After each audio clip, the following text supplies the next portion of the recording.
Hello दोस्तों, नमस्कार। कैसे आप लोग? स्वागत है आपका न्यू स्टडी में। दोस्तों, हमारा राजनीति विज्ञान में जो हमारा कॉन्स्टिट्यूशन चल रहा है, जिसमें हम आज बहुत ही इम्पोर्टेंट चैप्टर पढ़ने वाले हैं, जिसका नाम है भाग 3 और मौलिक अधिकार। दोस्तों, जो मौलिक अधिकार के मैंने बताया था पिछले वीडियो में कि 2 पार्ट में हम करेंगे। दोस्तों, एक पार्ट जो है मौलिक अधिकार का वो अपलोड हो चुका है, जिसमें हमारे 6 मौलिक अधिकार है, फंडामेंटल राइट्स। उनका एक पार्ट अपलोड हो चुका है, तो मैं उम्मीद करता हूँ आपने वो देख लिया होगा। अगर आपने वो नहीं देखा है तो दोस्तों आप उसको देख लीजिए। और जो आज पार्ट 2 रहेगा, तो जो बचे हुए हमारे 3 और फंडामेंटल राइट्स है, उसको दोस्तों हम आज देखेंगे। तो दोस्तों, वह वीडियो देखकर आप ये देखिएगा तो आपको काफ़ी अच्छे से समझ में आएगा, और क्या हमारे मौलिक अधिकार है दोस्तों वो आपको जानकारी हो जाएगी। ठीक, तो दोस्तों हमारा जो भाग 3 है, भाग 3 में जो मौलिक अधिकार है, जो कि मैं उम्मीद करता हूं दोस्तों कि आपने जो मेरा संविधान के जो 22 भाग है पूरे, जो मैंने एक परिचय बताया है संविधान का कि किस भाग में क्या है और कौन सा आर्टिकल किस भाग में, तो दोस्तों वह आपने देख लिया होगा। ठीक, अगर नहीं देखा है तो वह देखिए, आपको पता चल जाएगा कि संविधान के किस भाग में क्या है। तो दोस्तों आज हम जो पढ़ने वाले वो मौलिक अधिकार फंडामेंटल राइट्स पार्ट 2। ठीक है दोस्तों, तो उसमें हम देखेंगे। तो जो बचे हुए मौलिक अधिकार उसको देखते हैं। तो देखिए दोस्तों, आपको पता होगा कि हमारे 6 मौलिक अधिकार है। तो हमने समता समानता का अधिकार देख लिया है, और स्वतंत्रता का अधिकार भी देख लिया है। उसके बाद में शोषण के विरुद्ध अधिकार भी देख लिया है। ये दोस्तों पिछले वीडियो में हम काफ़ी अच्छे से डिटेल से इनकी जानकारी ले चुके, और हमारे क्या क्या अधिकार है, क्या क्या राइट्स है, ये भी देख चुके। अब दोस्तों हमारे अगले जो आते वो आते धार्मिक स्वतंत्रता का अधिकार। ठीक, इसको देखेंगे।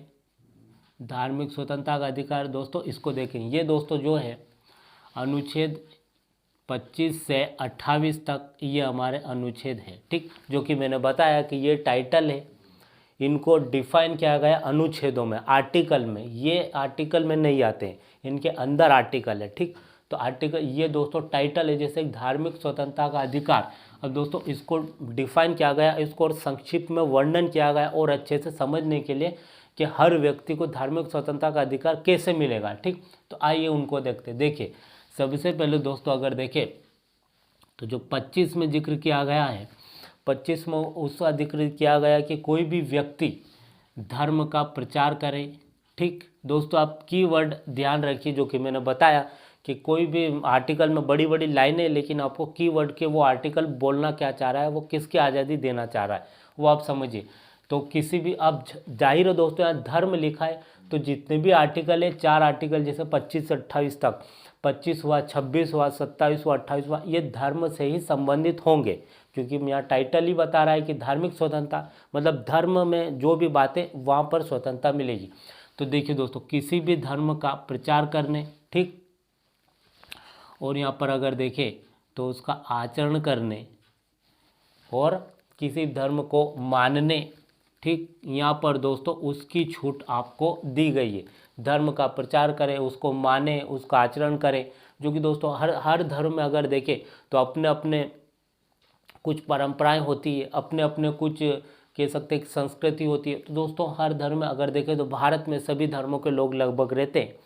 तो दोस्तों वह कर सकते हैं, उनको कोई रोक नहीं सकता, ना सरकार रोक सकती है, ना जो दूसरे व्यक्ति हैं वह भी रोक सकते हैं। किसी भी धर्म को प्रचार करें, मतलब उसका प्रचार प्रसार करें, उसको बढ़ावा दें, वहाँ पर सभाएँ करें, कुछ भी करें, और उसको आचरण करें, उसको फैलाएं, और उसका अगर देखें तो माने, मतलब कि एक धर्म से दूसरे धर्म में वो जाना चाहते हैं तो उनको छूट है। ठीक, किसी भी धर्म को अपना सकते हैं। आर्टिकल 26 क्या कहता है दोस्तों, वह जाने कि किसी भी धार्मिक कार्यों को, ठीक, धार्मिक कार्यों को अगर देखें तो धार्मिक कार्यों का प्रबंधन। दोस्तों यहाँ पर ध्यान दें, प्रबंधन का मतलब होता है दोस्तों, किसी भी धार्मिक कार्य हम कर रहे हैं तो सबसे पहले उसकी तैयारी करनी पड़ती है। जैसे कि हर धर्म अगर देखें तो, अगर इस्लाम धर्म अगर देखें तो वो किसी धर्म को मनाना चाहते हैं, जैसे उनका कोई त्यौहार है तो वो मना चाहते हैं, तो उनको पूरी छूट है, वो कुछ भी कर सकते हैं, उसमें कोई भी हस्तक्षेप उनके कार्य में नहीं डालेगा। जैसे कि अगर दूसरा, अगर हिंदू धर्म देखें तो बहुत सारे त्यौहार आते हैं, तो त्यौहार है तो उनमें कोई भी बाधा नहीं डालेगा, उनके हिसाब से उनको कार्य करने की आज़ादी है। देखिए दोस्तों, हमारे संविधान में अगर देखें तो जो लोग रहते हैं यहाँ पर, उनको अपने अपने धर्म के आधार पर चलने की छूट है, लेकिन देश का संविधान का अपना एक निजी कोई धर्म नहीं होगा, वो सभी धर्मों के आधार पर चलेगा। ठीक, उसका कोई धर्म नहीं होगा, लोगों का धर्म हो सकता है लेकिन उसका कोई धर्म नहीं है, वो संविधान के आधार पर ही चलेगा। दोस्तों वही बात है धार्मिक कार्यों को प्रबंधन करने की। अगर 27 में अगर देखें तो धार्मिक कार्यों को यहाँ पर दोस्तों पूरा करने की छूट है। धार्मिक कार्यों को यहाँ पर संपोषित, दोस्तों संविधान में संपोषित शब्द दिया गया है। संपोषित यानी पूरा। दोस्तों अब धार्मिक कार्य का प्रबंधन करेंगे, जैसे कि अगर दोस्तों कोई भी धार्मिक कार्य हुआ तो सबसे पहले अगर हमको कुछ भी करवाना है, जैसे कुछ त्यौहार, कुछ की मूर्ति का आयोजन करना है दोस्तों किसी का भी, तो उसके लिए सबसे पहले प्रबंधन करेंगे, उसकी व्यवस्था करेंगे, फिर उसके बाद में दोस्तों उसका पूरी तरीके से जो कार्यक्रम है उसको समाप्त करेंगे। ठीक दोस्तों, अब 3 बातें बहुत ही क्लियर है। सबसे पहले किसी भी धर्म को माने कोई व्यक्ति, उसको पूरी छूट है, उसका प्रचार करे, उसका प्रसार करे और उसको माने, उसको कोई रोक टोक नहीं है। दूसरा, धार्मिक कार्य अगर कर रहा है कोई तो उसका प्रबंधन, सबसे पहले उसकी व्यवस्था करेगा जो लगती है उस कार्य में, और उस कार्य को पूरी तरह से संपोषित करेगा, मतलब पूरा उसको करेगा, उसमें कोई बाधा नहीं डालेगा, ना कोई व्यक्ति, ना कोई गवर्नमेंट, ना कोई दूसरा संप्रदाय। ठीक, 28 में दोस्तों अगर देखें तो देश का कोई भी व्यक्ति हुआ, कोई भी व्यक्ति देश का, अब दोस्तों संविधान क्या है, देश के सभी लोगों के लिए, तो देश का कोई भी व्यक्ति किसी भी धर्म की कोई भी शिक्षा, किसी भी धर्म की शिक्षा ले सकता है ना, या किसी भी उपन्यास, दोस्तों अगर देखें तो कोई भी किसी भी धर्म की शिक्षा ले सकता है, किसी भी उपन्यास में जा सकता है, उसको कोई मना नहीं है, मतलब उसको ये स्वतंत्रता दी गई है। ठीक, अब दोस्तों यहाँ पर चारों पॉइंट आपको क्लियर नजर आएंगे। इनके वर्ड देखिए दोस्तों, यहाँ प्रचार करना, यहाँ मानना, आचरण करना, धार्मिक कार्यों, दोस्तों कार्यों का प्रबंधन करना, यहाँ जो कार्य कर रहा है उसको पूरा करेगा, जरूरी थोड़ी अधूरा थोड़ी छोड़ेगा, पूरा ही करेगा उसको, तो वो भी स्वतंत्रता है। अब दोस्तों वो किसी भी धर्म की शिक्षा ले, किसी भी धर्म का मतलब उसका ज्ञान ले, उसको उपन्यास करे, उसको माने, दोस्तों उसको पूरी छूट है। दोस्तों ये वही टाइटल दर्शा रहा है कि धार्मिक स्वतंत्रता मतलब धर्म के आधार पर ये छूट मिल गई। अब दोस्तों चौथा हमारा जो टाइटल है वो हमारा कंप्लीट होता है। अब जो आता है दोस्तों वो आता है सांस्कृतिक, दोस्तों काफ़ी इम्पोर्टेंट, सांस्कृतिक व शिक्षा का अधिकार। ठीक, इसको देखते हैं। देखिए सांस्कृतिक व शिक्षा का अधिकार, ये दोस्तों जो होता है ये 29 और 30 में होता है, केवल 2 ही है इसके। ठीक, जो कि आपको पता होगा, मैंने इधर बताए थे, पूरे जो पहला पार्ट है उसमें मैंने बताया कि जो 6 ही है मौलिक अधिकार हमारे, वो कहाँ तक है। देखिए तो 29-30 में आएगा दोस्तों। 29 में इसको डिफाइन किया गया है कि 29 जो आर्टिकल 29 है हमारा, वो ये कहता है कि जो अल्पसंख्यक है दोस्तों, अगर देखें तो अल्पसंख्यक उसको बोला गया है दोस्तों कि जो दूसरे अदर धर्म के लोग हैं। जैसे कि दोस्तों अगर देखें तो इंडिया में, भारत में अगर देखें तो यहाँ पर एक हिंदू धर्म के लोग ज़्यादा रहते हैं, लेकिन दूसरे धर्म के भी लोग रहते हैं, इस्लाम धर्म के भी लोग हैं, क्रिश्चियन के, पारसी के भी, सिख के भी, बौद्ध के भी, जैन के भी। दोस्तों उनके धार्मिक भाव उनको भी ध्यान में रखा गया, उनके सभी अधिकारों को ध्यान में रखा गया कि वो भी क्या है, ये जो वो भी समान रूप से समान अधिकार मिले, उनके साथ कोई भेदभाव ना हो, कोई उनको अपमानित न होना पड़े। दोस्तों उनको भी सारे अधिकार मिले, जीवन जो बेसिक अधिकार होते हैं उनके हितों की मतलब अल्पसंख्यकों के हितों की सुरक्षा के लिए, मतलब दोस्तों ये अधिकार जो है 29 आर्टिकल ये कहता है कि जो अल्पसंख्यक है उनको सारे अधिकार मिले, जो कि एक सभी देश में सभी लोग रह रहे हैं, सबके समान भी उनको समझा जाए।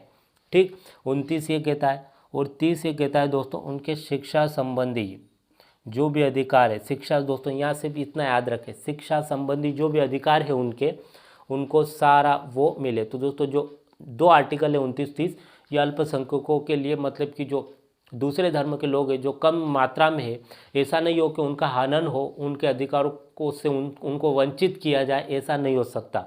तो उनको दोस्तों यहाँ पर पूरी उनको भी समान अधिकार दिए गए। तो सांस्कृतिक व शिक्षा का अधिकार में बस ये 2 ही आएंगे। अब दोस्तों यहाँ पर आता है तीसरे में हम देखते हैं जो आता है संवैधानिक उपचारों का अधिकार। ठीक, संवैधानिक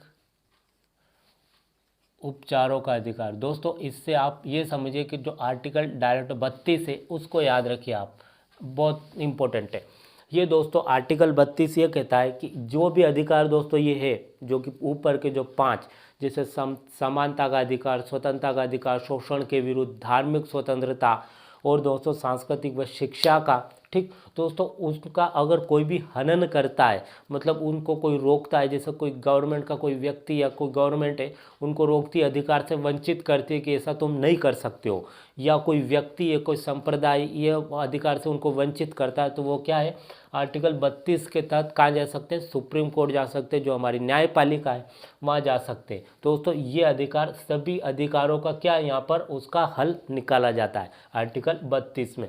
दोस्तों इसी के आधार पर मतलब सभी अधिकारों को सुरक्षित रखने की जिम्मेदारी किसकी है, आर्टिकल 32 की है। इसलिए दोस्तों अगर देखें तो जो हमारे संविधान निर्माता है डॉक्टर B.R. अम्बेडकर ने क्या बोला, आर्टिकल 32 को क्या बोला, संविधान की आत्मा बोला है, क्योंकि उनको लगता है कि सारे अधिकार तभी सुरक्षित है जब ये अधिकार रहेगा।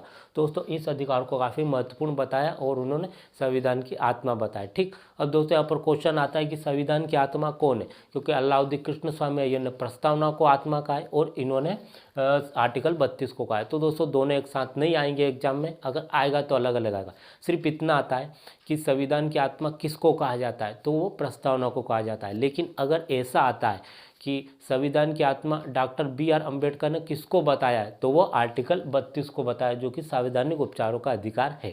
तो दोस्तों ये हमारे लगभग क्या है, फंडामेंटल राइट्स, मौलिक अधिकार दोस्तों यहाँ पर कंप्लीट होते हैं। दोस्तों आप वो वीडियो जो पार्ट 1 है मौलिक अधिकार का वो देखिए और इसको देखिए दोस्तों, आपको काफ़ी अच्छे समझ में आ जाएगा। दोस्तों आप कंपटीशन एग्जाम की तैयारी करते हैं, इंडिया में किसी की कंपटीशन एग्जाम की, तो इससे बाहर नहीं जाएगा। दोस्तों कीवर्ड को आप समझिए, कीवर्ड को कि एक ये लाइन जो आर्टिकल क्या कहना चाह रहा है, क्या है इसमें पूरा, तो आप मन से भी जब समझ जाएंगे तो आप मतलब कि आप अपने मन से भी इसको कर सकते हैं। ठीक दोस्तों, इसके बाद में जो अदर भाग इंटरेस्टिंग आने वाले उसको भी हम देखेंगे। तो उम्मीद करता हूं दोस्तों आपको समझ में आएगा ये जो आर्टिकल वाला हमारा जो मौलिक अधिकार का पार्ट था।